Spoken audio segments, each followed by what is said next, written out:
Bebaskan kami dari dosa, padamu tetap setia.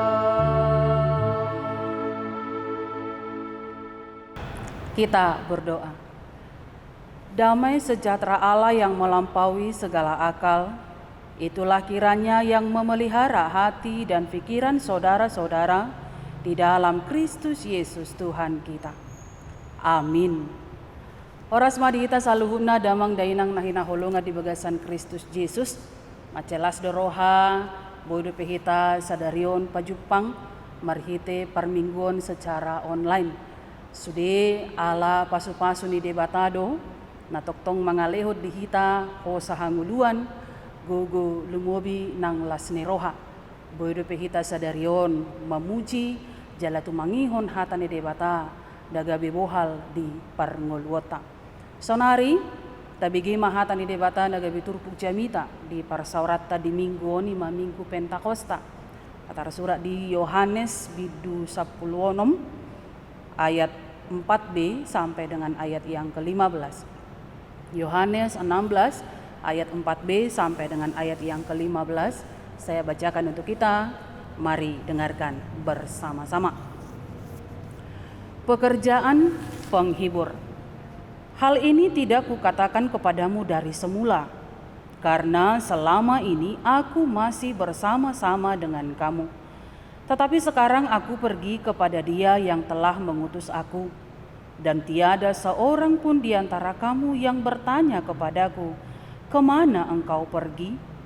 Tetapi karena aku mengatakan hal itu kepadamu, sebab itu hatimu berduka cita. Namun benar yang kukatakan ini kepadamu adalah lebih berguna bagi kamu jika aku pergi. Sebab jikalau aku tidak pergi, penghibur itu tidak akan datang kepadamu. Tetapi jikalau aku pergi, aku akan mengutus Dia kepadamu. Dan kalau Ia datang, Ia akan menginsafkan dunia akan dosa, kebenaran, dan penghakiman. Akan dosa karena mereka tetap tidak percaya kepadaku. Akan kebenaran karena aku pergi kepada Bapa dan kamu tidak melihat aku lagi. Akan penghakiman karena penguasa dunia ini telah dihukum. Masih banyak hal yang harus kukatakan kepadamu, tetapi sekarang kamu belum dapat menanggungnya. Tetapi apabila Ia datang, yaitu Roh kebenaran, Ia akan memimpin kamu ke dalam seluruh kebenaran. Sebab Ia tidak akan berkata-kata dari dirinya sendiri, tetapi segala sesuatu yang didengarnya itulah yang akan dikatakannya, dan Ia akan memberitakan kepadamu hal-hal yang akan datang. Ia akan memuliakan aku, sebab Ia akan memberitakan kepadamu apa yang diterimanya daripadaku. Segala sesuatu yang Bapa punya adalah aku punya. Sebab itu aku berkata, Ia akan memberitakan kepadamu apa yang diterimanya daripadaku. Demikian firman Tuhan. Setelah pulang dari sebuah kebaktian, Samuel merasakan ada satu dorongan yang muncul di dalam hatinya untuk pergi membeli susu. Sesampainya dia di tempat, dia pun mengambil 4 kotak susu. Sementara dia sendiri tidak mengkonsumsi susu karena dia punya alergi. Tapi dia tetap mengambil susu itu karena dia berpikir mungkin Allah lah yang membisikkan hal itu dan menggerakkan hatinya untuk pergi ke tempat itu dan membeli susu. Setelah dia bayar, dia bawa, lalu dia pergi pulang. Tapi dalam perjalanan pulang, hal yang mengherankan baginya, jalan yang dia lewati bukanlah jalan yang biasa dia lewati menuju pulang ke rumah. Dia tidak mengenali lingkungan itu. Tidak ada satu orang pun bahkan di lingkungan itu yang dia kenal. Tapi dia tetap yakin bahwa dia harus tetap berjalan melewati tempat itu. Hingga kemudian dia tiba di satu rumah di mana terdengar suara tangisan bayi. Ketika dia berhenti, dorongan itu muncul kembali di dalam hatinya dan berkata, "Pergilah, ketuklah pintu rumah itu dan serahkan bingkisan susu yang kamu bawa." Dia tidak tahu siapa pemilik rumah itu, tapi dia tidak bisa menolak, lalu memutar arah, lalu pulang kembali ke rumah. Hal itu tidak mempengaruhinya. Dia tetap melakukan apa yang dikatakan oleh hatinya. Lalu kemudian dia mengetuk pintu rumah itu. Setelah mengetuk beberapa kali, lalu muncullah seorang laki-laki membukakan pintu dengan muka terheran-heran dan kebingungan, karena dia tidak mengenal siapa laki-laki yang berhadapan dengannya. Lalu Samuel pun berkata, "Pak, Anda pasti bingung melihat saya, karena memang kita tidak saling mengenal. Tapi di dalam hati saya ada suara yang muncul yang mengatakan bahwa saya harus datang kemari dan menyerahkan bingkisan ini. Saya harap Anda tidak menolaknya." Dalam keadaan bingung, dalam keadaan terheran-heran, si lelaki pemilik rumah, si bapak itu pun menerima bingkisan itu, lalu melihat ke dalam apa yang menjadi isinya. Ketika dia melihat apa isi daripada bingkisan itu, sontak dia bersuka cita. Karena apa? Dia kemudian berkata kepada Samuel, "Memang saya tidak mengenal Anda, tapi perlu Anda ketahui, justru saya sangat bersuka cita saat ini, karena inilah yang sangat-sangat kami butuhkan pada saat ini. Sebelum Anda tiba, Anda tahu, saya dan istri saya tengah berdoa kepada Tuhan untuk meminta makanan bagi kami. Dan dalam suara itu ada yang mengatakan kepada kami bahwa hal itu akan segera datang. Dan saya melihat, dan saya memahami, dan saya mengerti, dan saya bersuka cita mengatakan, Andalah yang Tuhan maksud." Sungguh tidak terkatakan bagaimana sukacitanya kami saat ini. Terima kasih Tuhan. Tuhan memakai Tuhan untuk menunjukkan kasih-Nya atas keluarga kami. Terima kasih. Tiada henti-hentinya Bapak si pemilik rumah itu mengucapkan terima kasih atas pemberian daripada Samuel. Anda tahu Bapak Ibu apa yang menjadi bingkisan itu? Isinya adalah susu yang bisa dikonsumsi khusus untuk bayi. Lalu setelah si bapak menerima, lalu mereka bercakap-cakap, kemudian dia masuk. Samuel pun meneruskan perjalanannya pulang dengan dipenuhi sukacita. Dalam saat itu dari mulutnya yang keluar hanyalah pujian kekaguman, karena dia tahu bahwa Roh Allah, bahwa Roh Kuduslah yang menuntun dia untuk datang ke tempat itu dengan membawa sesuatu yang sangat-sangat mereka butuhkan pada saat itu. Saat mengarahkan atau mengikuti petunjuk suara arahan daripada suara hatinya itu, dia pun dimampukan dan diberikan kesempatan untuk membawa penguatan, kehidupan, dan sukacita pada orang lain. Mungkin menurut kita peristiwa itu hanya sekedar cerita belaka. Tapi Bapak Ibu, sadar atau tidak sadar, kita juga pasti pernah mengalami hal yang seperti itu. Entah mungkin kita sebagai orang pemberi yang memberikan yang dipakai oleh Tuhan, atau mungkin kita berada di posisi sebagai seorang penerima lewat kehadiran orang-orang lain yang dipakai oleh Tuhan. Di saat kita sedang benar-benar butuh pertolongan, Tuhan memakai orang lain untuk memberikan pertolongan kepada kita. Dan sebaliknya juga, di saat orang lain yang mungkin bahkan tidak kita kenal tengah membutuhkan pertolongan, Tuhan juga memakai kita sebagai bentuk pertolongan kepada orang tersebut. Perlu kita ketahui, hal itu bukan karena kuasa kita atau kuasa orang lain, atau mungkin bahkan kuasa Samuel seperti di dalam peristiwa yang tadi. Semua adalah karena kuasa Tuhan melalui Roh Kudus yang kemudian membuat semuanya terjadi. Bapak, Ibu, saudara-saudari yang berbahagia di dalam Kristus Yesus, hari ini kita telah memasuki Minggu Pentakosta yang pertama. Setelah 10 hari yang lalu, kita memperingati hari kenaikan Yesus Kristus ke sorga. Dan hari ini adalah hari penggenapan daripada janji Tuhan Yesus sesaat sebelum Dia terangkat ke sorga. Janji di mana bahwa Ia akan memberikan Roh Kudus sebagai penolong yang menguatkan dan memampukan mereka dalam perikop ini, yaitu murid-muridnya, dalam melakukan tugas pekabaran Injil, yaitu bersaksi tentang Yesus Kristus kemanapun, sekalipun mereka harus menghadapi kesulitan atau pergumulan atau tantangan yang besar.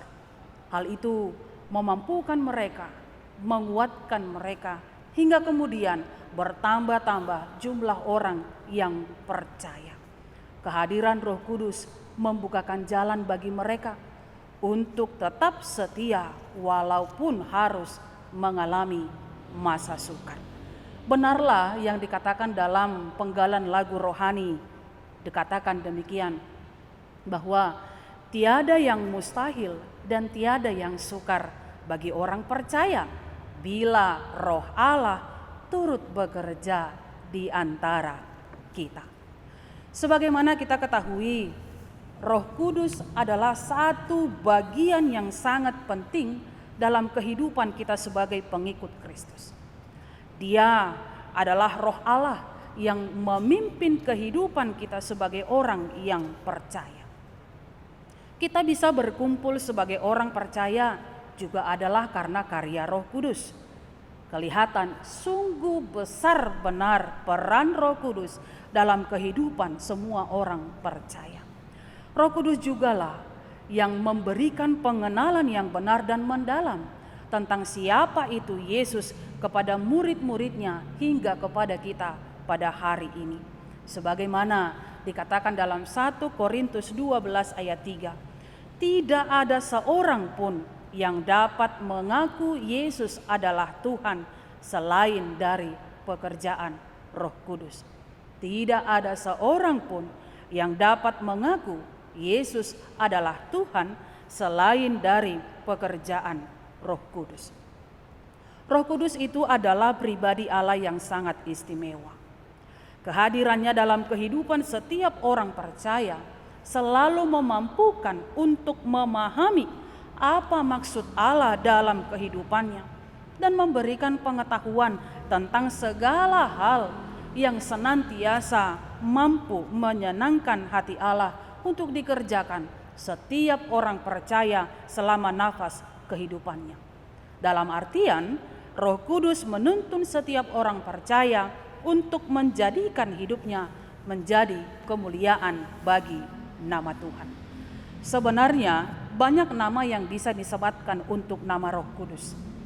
Namun dalam perikop kita hari ini, dalam Yohanes pasal 16, kita melihat Tuhan menyebutkan dua sifat daripada roh yang akan datang untuk bersama mereka, yaitu sebagai penghibur, sebagaimana dikatakan dalam ayat yang ke-7, dan roh yang menginsafkan akan dosa, kebenaran, dan penghakiman.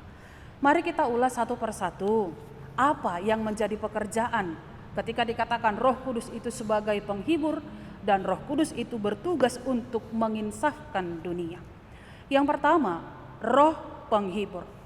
Kalau dikatakan penghibur dalam bahasa Yunani, parakletos, atau dalam bahasa Inggris counselor, berarti memberi semangat, memberikan hati yang tenang atau sejuk, sosok yang menghibur. Roh penghibur ini mengambil peran untuk memampukan, menolong, memberi semangat kepada setiap orang yang mengundangnya dan hidup di dalamnya. Supaya apa? Supaya tetap dapat berdiri teguh dalam pelayanan kebenaran, sekalipun dia harus menghadapi tantangan dan menerima penganiayaan. Pribadi ini akan senantiasa menolong kita ketika kita berada dalam masalah. Hal yang dilakukan selalu baik, walaupun kadang-kadang tidak merasa puas kita rasa. Misalnya, dianggap tidak gaul atau ketinggalan zaman karena masih pergi ke gereja setiap hari Minggu atau hari-hari besar kekristenan. Lalu dianggap dianggap bodoh atau tidak waras karena selalu mengasihi dan mengampuni orang yang sudah jahat kepada kita. Kebalikannya, mungkin dari sisi manusia kita tidak dapat menerima susah, tapi pekerjaan Roh Kudus selalu yang terbaik membawa kita ke jalan yang benar. Roh Kudus selalu memampukan kita untuk melakukan yang terbaik bagi Tuhan, walaupun itu tidak memuaskan sisi manusia dan duniawi kita. Roh Kudus selalu menempatkan kita di sisi yang terbaik, yang menyenangkan hidup kita di hadapan Tuhan.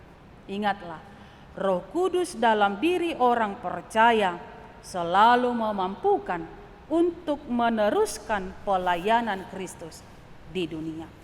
Lalu yang kedua, sifat yang dikatakan oleh Tuhan Yesus dalam perikop kita ini, yaitu Roh yang menginsafkan dunia akan dosa, kebenaran, dan penghakiman. Mari kita bahas satu persatu. Dikatakan menginsafkan dunia akan dosa. Dalam bahasa Yunani, menginsafkan elenko berarti menyingkapkan, membuktikan ketidakbenaran, dan meyakinkan seseorang akan dosa atau kejahatannya. Hal ini sama dengan seseorang yang tengah diinterogasi sampai dia melihat dan mengakui kesalahannya, mengakui kekuatan argumen yang tidak dia lihat sebelumnya. Dalam peristiwa ketika orang-orang Yahudi menyalibkan Yesus, mereka punya pemahaman bahwa mereka tidaklah berdosa, karena mereka yakin penyaliban yang mereka lakukan kepada Yesus adalah bentuk pelayanan kepada Allahnya. Sama halnya dengan seorang teroris. Tatkala dia mengebom dan membunuh manusia, tentu dia menganggap bahwa itu adalah bentuk pelayanannya kepada Allahnya. Dan nanti kalau dia mati, dikatakan dia akan disambut oleh bidadari. Kebutaan rohani yang dialami oleh teroris dan orang-orang Yahudi itu akan terus terjadi selama mereka belum diinsafkan akan dosa-dosa mereka. Mereka akan terus mengulangi perbuatannya sampai akhir hidupnya. William Barclay mengatakan bahwa di sebuah desa di India, seorang misionaris menceritakan tentang Kristus dengan memakai slide yang diproyeksikan ke tembok putih. Ketika gambar di mana Yesus sedang disalibkan itu ditayangkan, tiba-tiba seseorang maju ke depan dan berteriak, "Turunlah," katanya. "Akulah yang seharusnya tergantung di sana, bukan engkau," sembari dia menangis. Mengapakah melihat seseorang yang tersalib sebagai penjahat di ribuan tahun yang lalu dapat membuat seseorang terharu di sepanjang abad sampai hari ini? Saya melihat pada peristiwa hari Jumat Agung di beberapa tampilan dalam media sosial, itu baik yang jelas terlihat di dalam Facebook, ketika banyak orang menampilkan bagaimana perayaan penyambutan atau peribadahan tentang hari Jumat Agung itu dipertontonkan saat seseorang yang memerankan Yesus tengah memikul salib, lalu dia sembari dicambuk dalam tanda kutip, banyak orang yang melihat juga berduka dan menangis. Seolah-olah mereka masuk secara langsung dalam peristiwa nyata. Sembari mengatakan, Tuhan Yesus, kami mengaku dosa kami mohon maaf, ampuni kami, sembari menangis terseduh-seduh. Apakah yang membuat mereka meneteskan air mata? Pasti Bapak Ibu di rumah juga, walaupun tengah menghadapi atau mengikuti ibadah online dalam perayaan Jumat Agung yang kemarin, pasti ada juga dalam keadaan menangis, menyesali dosa, mengingat segala perbuatannya, lalu merenungkan, mengingat-ingat betapa baiknya Tuhan itu mau memberikan keselamatan dan menanggung hukuman atas segala dosa-dosanya. Apa yang memampukan? Apa yang membuat situasi itu terjadi?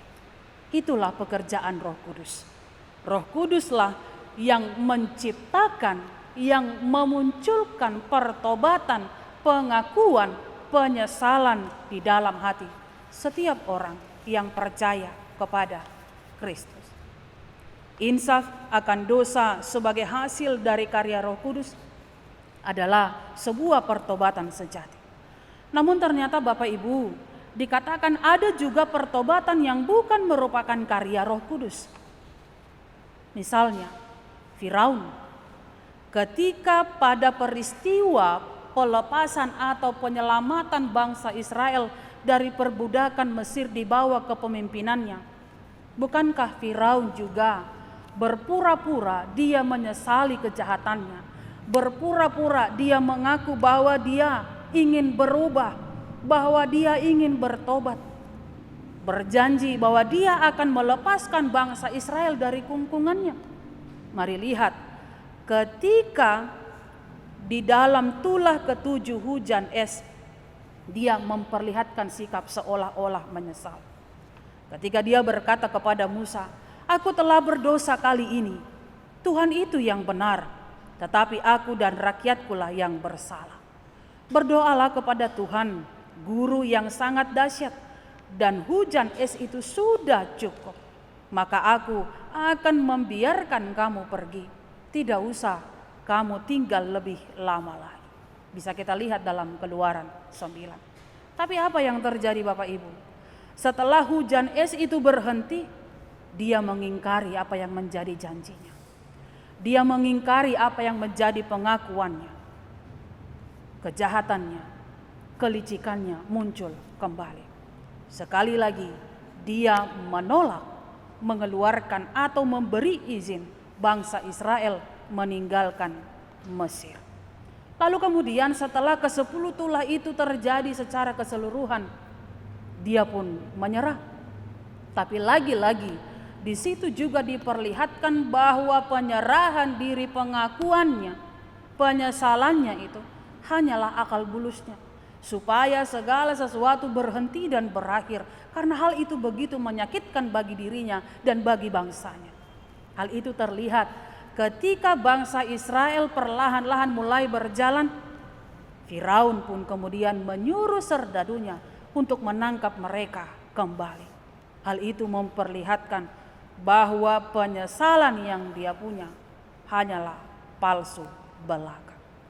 Lalu mari kita lihat juga pada akhir tahun 80-an, seorang penginjil yang bernama Jim Swaggart memperlihatkan pola yang sama. Ia dengan sedih mengaku di TV bahwa ia telah bersama seorang perempuan malam dan mengakui pertobatannya. Tetapi setahun kemudian dia terlihat di sebuah mobil bersama dengan seorang perempuan malam mengulangi kesalahannya yang lama. Yang mau dikatakan harus berhati-hati, harus memperhatikan apakah penyesalan yang dia punya itu adalah penyesalan yang palsu atau memang penyesalan yang diprakarsai oleh Roh Kudus yang membawa dia kembali dan tidak mau mengulangi kesalahan yang sama. Bukan pertobatan yang terjadi hanya karena mengasihani dirinya sendiri, tetapi semata-mata pertobatan yang membawa dia berbalik sepenuhnya kepada Allah dan tidak lagi berhubungan dengan perbuatan-perbuatan buruknya. Saudaraku, ingatlah, seruan ini ingin membawa kita pada sebuah pertobatan yang sungguh-sungguh, memohon belas kasihan Tuhan agar Roh Kudus menginsafkan kita akan dosa-dosa kita. Seorang religius bertanya kepada orang berdosa yang baru bertobat, "Bagaimana caranya kamu bisa bertobat? Padahal aku sering mengalami kesulitan untuk bertobat." Orang yang baru bertobat itu pun menjawab, "Karena aku seorang yang berdosa, maka aku seperti seorang pengemis yang tidak memiliki baju baru. Begitu Tuhan menawarkan aku sebuah baju baru, maka aku segera menerimanya dengan sukacita. Sebaliknya, karena kamu merasa diri sangat rohania, sangat-sangat menggumuli dan sangat-sangat hidup di dalam keimananmu, maka kamu akan merasa memiliki banyak baju baru. Itu sebabnya ketika Tuhan menawarkan kamu sebuah baju baru, maka kamu akan menolaknya, menolak pemberian Tuhan tersebut karena kamu merasa telah memiliki banyak baju yang baru." Kesombongan itu meruntuhkan bagaimana kehidupan pertobatan yang sesungguhnya berdiri di dalam kehidupan. Untuk itu, mari rendahkanlah diri kita untuk menerima karya Roh Kudus ini yang menginsafkan kita akan dosa. Yang kedua, dikatakan menginsafkan dunia akan kebenaran. Kalau dikatakan insaf akan kebenaran, hal itu tidaklah sama dengan menghafal kebenaran atau menghafal firman Tuhan. Dakikon nagabi luar kapala, mangabil sudi akka isi ni Alkitabon, isi ni Bibeli, hata ni debatai. Karena hal itu tidak menjamin, walaupun banyak firman Tuhan yang sudah kita hafal, tapi kalau mata rohani kita tidak terbuka untuk mengapresiasikannya, untuk mengamalkannya dalam kehidupan setiap hari melalui tindakan, hal itu sama artinya dengan nol. David Kores adalah salah satu contoh.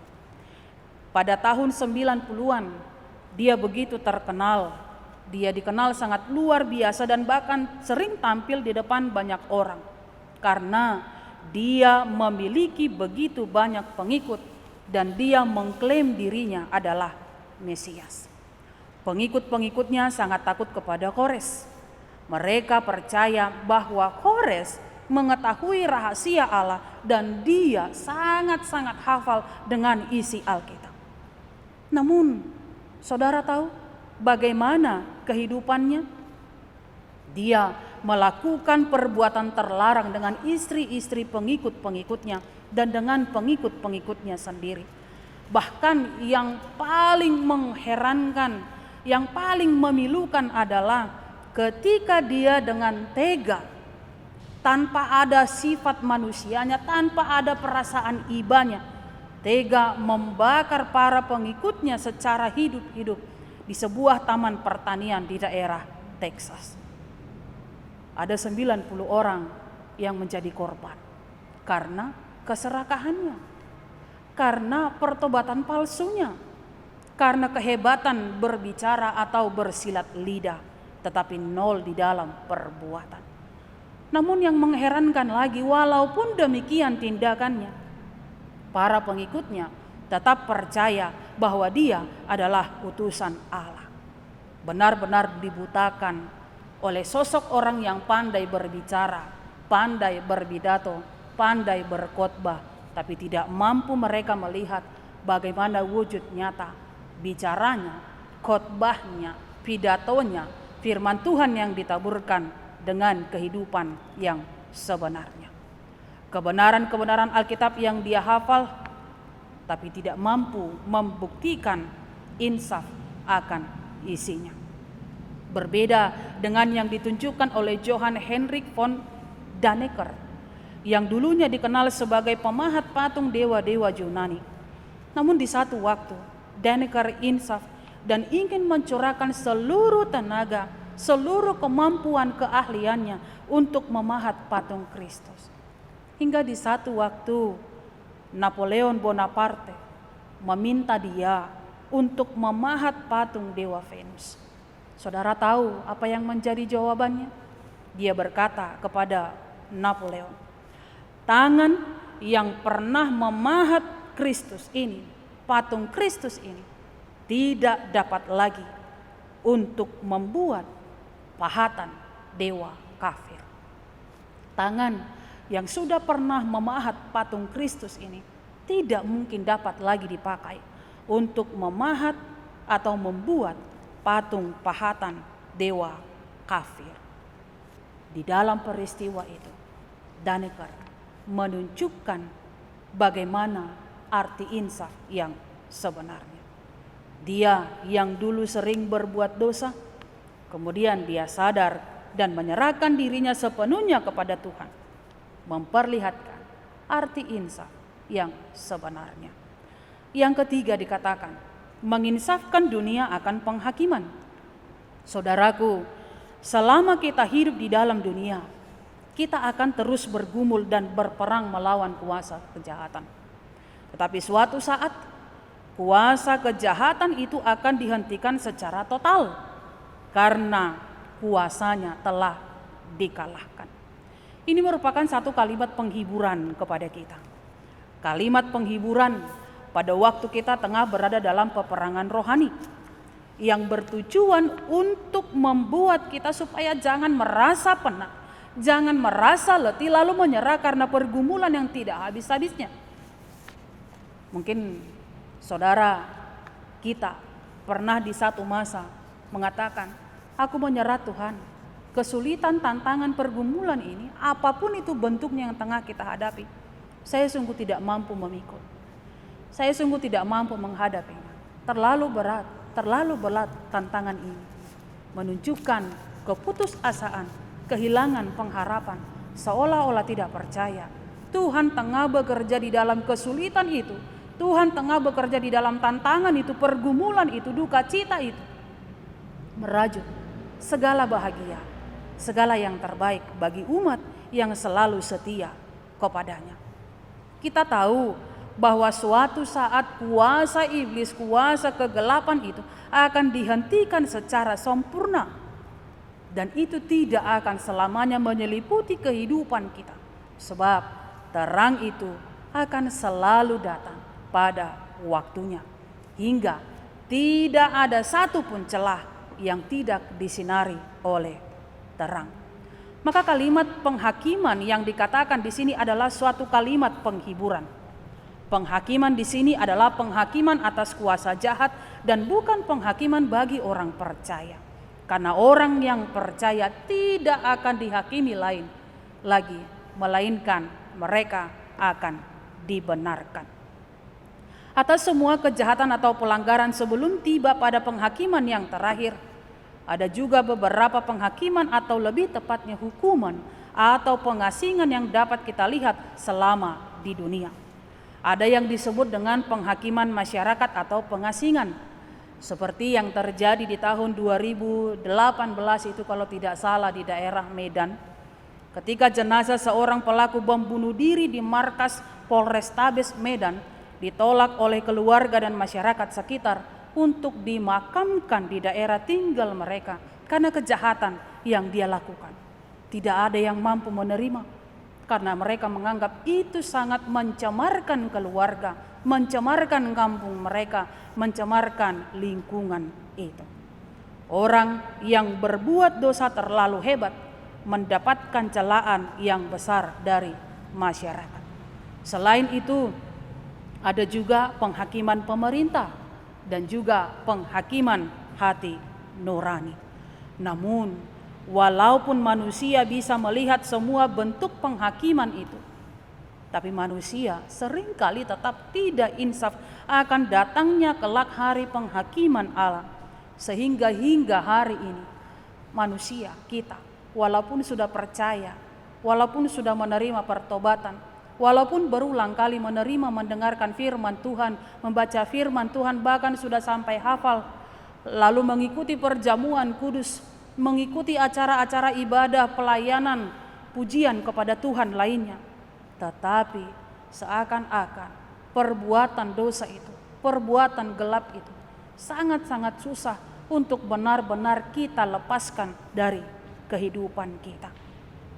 Bapak, Ibu, saudara-saudari yang terkasih, jujur kita akui bahwa tidak mudah memang bagi kita untuk menjauh, melepaskan diri dari ikatan dosa yang membelenggu. Rasul Paulus sendiri pun sudah mengatakannya di dalam Roma 7 ayat 18-20. Sebab aku tahu bahwa di dalam aku, yaitu di dalam aku sebagai manusia, tidak ada sesuatu yang baik. Sebab kehendak memang ada di dalam aku, tetapi bukan hal berbuat apa yang baik. Sebab bukan apa yang aku kehendaki, yaitu yang baik yang aku perbuat, melainkan apa yang tidak aku kehendaki, yaitu yang jahat yang aku perbuat. Jadi, jika aku berbuat apa yang tidak aku kehendaki, maka bukan lagi aku yang memperbuatnya, tetapi dosa yang diam di dalam aku. Tanpa adanya pertobatan yang sungguh, kita akan selalu mengalami kesulitan untuk melepaskan diri dari jeratan iblis. Firman Tuhan mengatakan dalam Roma 12 ayat 2, selalu mengingatkan, janganlah kamu menjadi serupa dengan dunia ini, tetapi berubahlah oleh pembaharuan budimu, sehingga kamu dapat membedakan manakah kehendak Allah, apa yang baik, yang berkenan kepada Allah, dan yang sempurna. Tuhan memanggil kita agar mempunyai ciri khas tersendiri dan terpisah, terlepas, menjauhkan diri dari segala pengaruh dunia ini.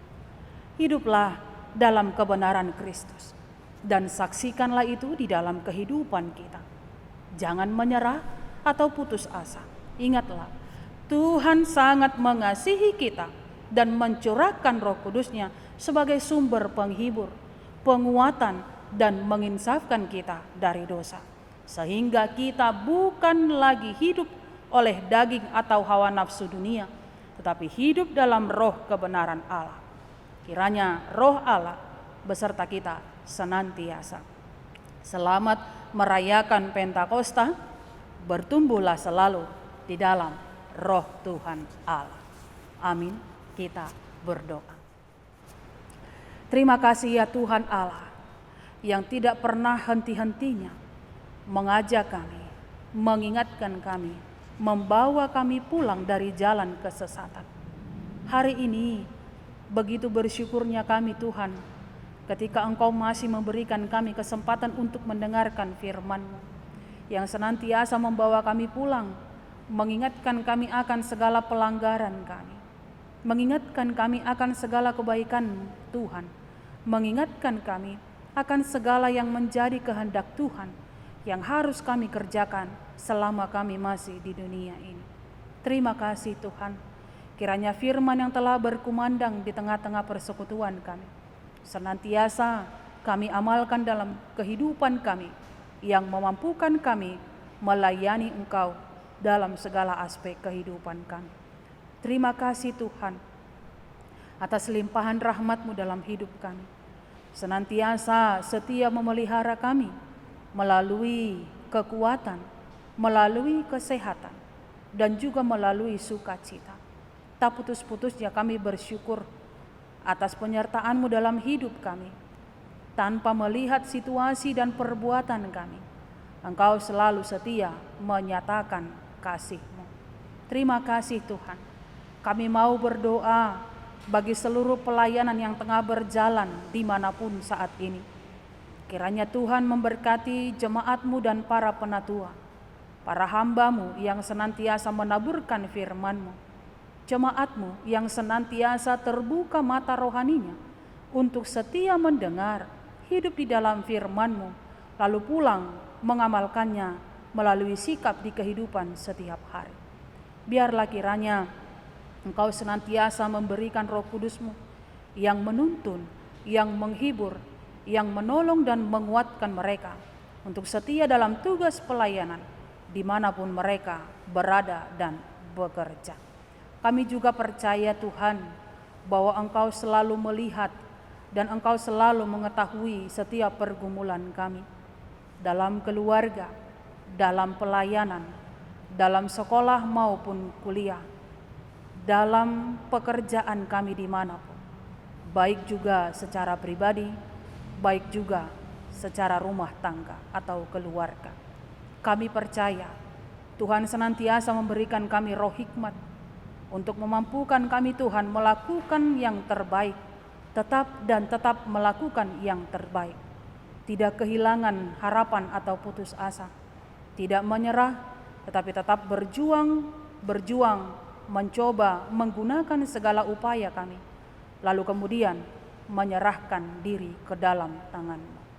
Biarlah kiranya kehidupan kami ini Engkau sempurnakan dengan kehadiran-Mu yang senantiasa berkarya di dalam kehidupan kami. Kami mau Tuhan pakai kami menjadi lebih hebat lagi, lebih kuat lagi dalam menjalani kehidupan ini.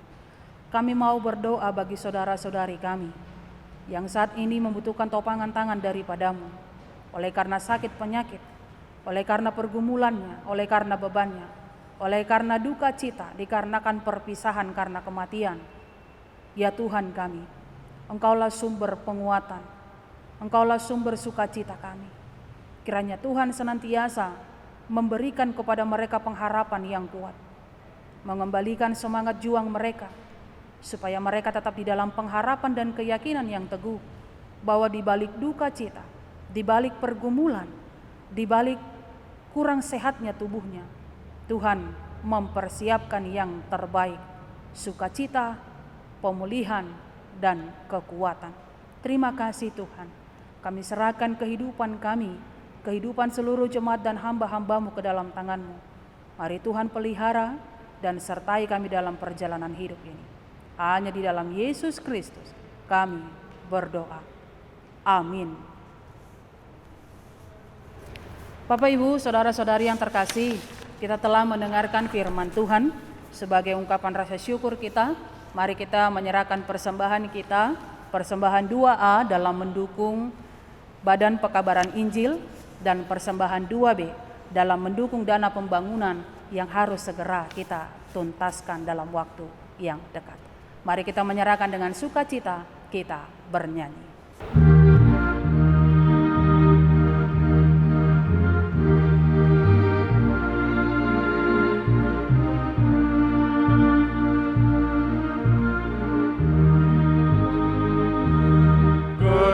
Kekuatan dalam pencobaan diberikan Tuhan padaku. Dalam duka aku dihiburnya, Tuhan selalu pimpin langkahku. Yang sesuai dengan kehendak-Nya, diberikan apa yang perlu. Suka duka saling bergantian untuk menguatkan imanku. Tiap saat Tuhan besertaku, diberi berkat dan rahmat-Nya. Bila jatuh aku diangkat-Nya, dihalau-Nya musuh seteru. Sebab Tuhan Allah Maha Kuasa, Bapa Maha Baik dan kekal, yang memberikan damai sukacita bagi yang berduka hatinya.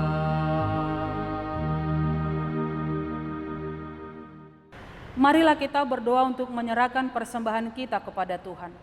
Ya Allah Bapa kami yang di surga, kami mengaku bahwa Tuhan adalah sumber dari segala karunia yang melimpah dalam kehidupan kami masing-masing. Sebahagian daripada karunia itu kami serahkan kembali sebagai persembahan kepada Tuhan. Terimalah dan berkatilah persembahan umat-Mu ini, agar dapat kami pergunakan untuk pekerjaan dan pelayanan kerajaan Tuhan di dunia ini. Bukalah hati kami untuk mengenal betapa banyak berkat dan karunia yang kami peroleh dari Tuhan, supaya kami senantiasa bersyukur kepadamu di dalam nama Yesus Kristus Tuhan kami. Amin. Tuhan karuniamu, roh dan jiwaku semua, nyawa juga hidupku, harta milikku semua, ku serahkan padamu untuk selama-lamanya. Ya Tuhan Allah Bapa kami, tidak ternilai besarnya anugerah-Mu kepada kami, karena Roh Kudus Engkau menganugerahkan kepada kami orang yang hina ini. Pemberian-Mu melebihi dunia dengan segala isinya. Kami berterima kasih dan memuji nama-Mu karena kebesaran dan kemuliaan yang Engkau nyatakan kepada kami. Curahkanlah Roh Kudus kepada jemaat-Mu, orang-orang yang percaya, yang setia dan taat kepada Yesus Kristus Tuhan kami, agar kami diajar, dipimpin, diterangi, dan dikuduskan serta dikuatkan untuk menghayati firman-Mu.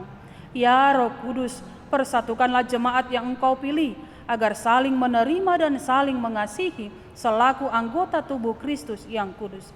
Sinari dan terangilah hati kami, agar kami mengenal segala dosa dan kesalahan kami, dan agar kami setiap hari disucikan dan diperbaharui, serta layak bersekutu di dalam jemaat-Mu yang kudus dan am. Tolonglah kami agar tetap menyadari bahwa kami telah diperdamaikan dengan Allah. Dengan penuh keyakinan kami dapat berseru, Bapa kami di dalam Tuhan Yesus Kristus. Limpahkanlah rupa-rupa karunia kepada jemaat-Mu, agar semakin bertambah banyak pemberita Injil, pengajar, dan yang rela mengasihi sesamanya manusia. Terangi dan berkatilah persekutuan orang Kristen di gedung gereja, di sekolah, dan di rumahnya masing-masing, agar mereka sadar akan persekutuan di sorga kelak. Bangunkanlah orang yang tertidur, dan berilah kekuatan kepada orang yang lemah. Sadarkanlah orang fasik dan tegar hati, supaya mereka bertobat dan meninggalkan kejahatan mereka. Berilah hikmat kepada orang yang rendah hati, dan hiburkanlah orang yang sengsara dan menderita, agar mereka tidak dicemoohkan dunia ini. Lindungi dan tinggallah bersama orang yang teraniaya karena iman kepada Kristus, agar mereka tidak khawatir akan bagaimana dan apa yang harus mereka katakan. Bimbinglah pemerintah, penguasa, dan raja, agar mereka bertindak adil dan takut akan hari penghakiman-Mu kelak. Kuatkan iman kami, agar kami selalu yakin bahwa segala dosa kami telah diampuni, dan kami akan Engkau antar kepada hidup yang kekal. Teguhkanlah pengharapan yang hidup di hati kami, agar kami yakin bahwa walaupun sesudah kulit tubuh ini sangat rusak, tanpa daging pun, kami akan melihat Allah yang membangkitkan kami kembali dalam Yesus Kristus Tuhan kami. Amin. Bapa kami yang di sorga, dikuduskanlah nama-Mu. Datanglah kerajaan-Mu, jadilah kehendak-Mu di bumi seperti di sorga. Berikanlah kami pada hari ini makanan kami yang secukupnya, dan ampunilah kami akan kesalahan kami, seperti kami juga telah mengampuni orang yang bersalah kepada kami. Dan janganlah membawa kami ke dalam pencobaan, tetapi lepaskanlah kami daripada yang jahat. Karena Engkau punya kerajaan dan kekuasaan dan kemuliaan sampai selama-lamanya.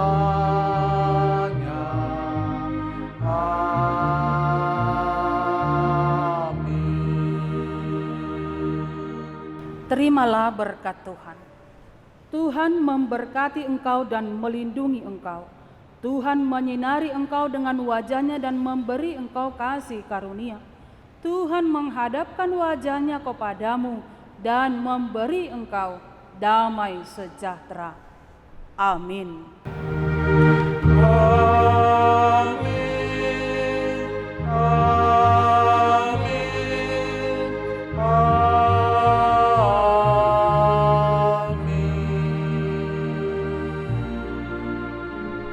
Selamat merayakan Hari Pentakosta Bapak Ibu Saudara-saudari yang terkasih dimanapun Anda berada.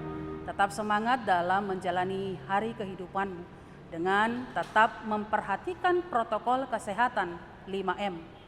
Menjaga jarak, mencuci tangan dengan sabun, memakai masker, menghindari kerumunan, dan membatasi mobilitas. Sehat selalu bersama dengan keluarga. Horas, horas, horas.